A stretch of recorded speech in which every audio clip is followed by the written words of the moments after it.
And we're back, Human Nuggets here with some more Modern Warfare 2 content for you today. We've got the ISO 9mm finished out to its 1000 kills. We can go ahead and chuck the charm on for that one, which tells us that I did the guns for this season in the wrong order, but as usual, the weapon mastery screen is showing the wrong gun. It's saying it's the ISO 45.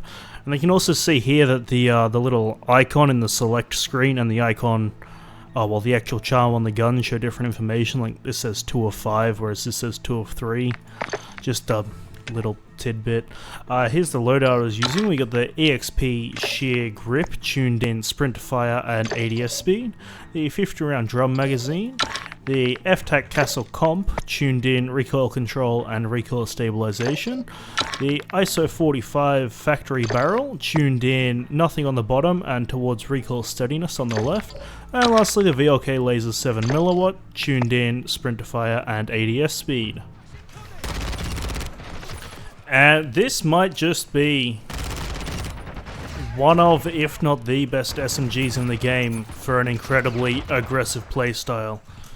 It's super quick, super high fire rate, so like your missed shots don't really matter too much, but it doesn't have like a stupidly long, stupidly low damage bullets. It's obviously like, you know, not the highest, but like especially if you're getting a few headshots in there, it just melts people. And it does have a very large amount of recoil to try and make up for that, but it is very consistent and predictable recoil. Like, you don't even really need the castle comp that I've got on there. That was just to kind of like, you know, smoothen out the last, like, iron out the last little couple of stray shots you'd get.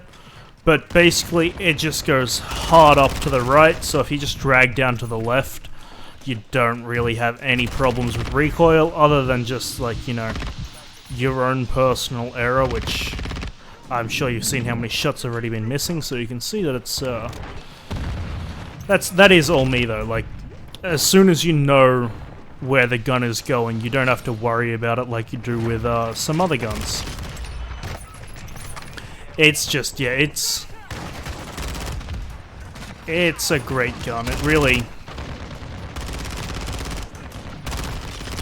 Well, yes, as I was saying in the Season 6 video where I was complaining that it wasn't original, it still isn't that original, but just that predictability of the recoil makes it very nice. And yeah, you can kind of just fully go for aggression. But even at range, like, you wouldn't use this build at range necessarily, because it's more designed for speed. But you know, at range, you know, you chuck low zoom optic on it. That's how I got the long shots. I chucked a low zoom optic on it. Pretty similar build to this, but not quite exactly the same. And just went into invasion, so I could just, you know, pick people off. Because, well, the only reason it was invasion was just for the ability to have more long sight lines, because otherwise you're relying on different maps and that can just be annoying. And then like the 50 rounds, even though it has a high fire rate, 50 rounds goes a long way. And because of how good it is, I'd find myself running out of ammo completely, which is why I've got the ammo box as my field upgrade. It's like, you wouldn't be running out in your magazine too often to run into the problem where you'd have that in gunfights. It was more just the, yeah, I would end up fully running out of ammo, which, how I'm playing right now, really does not reflect that, because I'm trying to think of what to say, which is always a shame. But, yeah, even... Okay, something like the MX Guardian in close range is going to take you out, but even against, like, you know, the Bryson shotguns, I was fairly consistently, oh well, I say fairly consistently, but like, you know, kind of 50% of the time, which in immediately proximity against a shotgun is pretty good success rate to have when trying to outgun them. But you know, like something spammy like the Guardian will still take you down. someone good with a one-shot gun will consistently take you down. But, yeah, if you want pure aggression, this just feels so nice to use. I've been trying to think of things to say, but it's just like...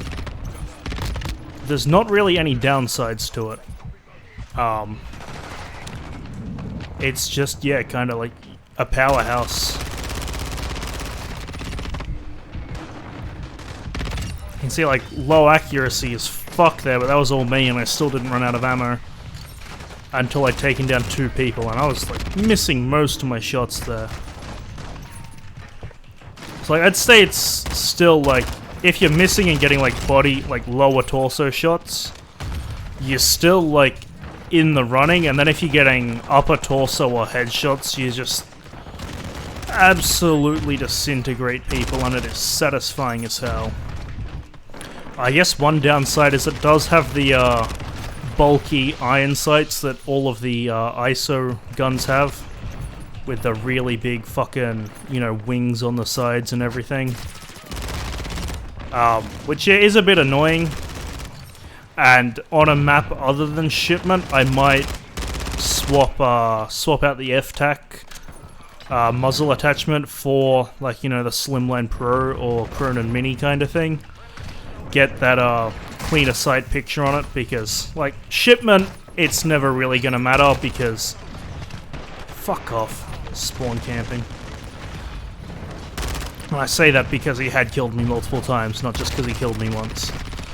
But yeah, no, on Shipment it's never gonna matter what your iron sight is, unless it's completely atrocious. But if I was trying to pick off people from range, or like where people have lots of head glitches, I'd probably want to swap it out. But other than that, fucking hell.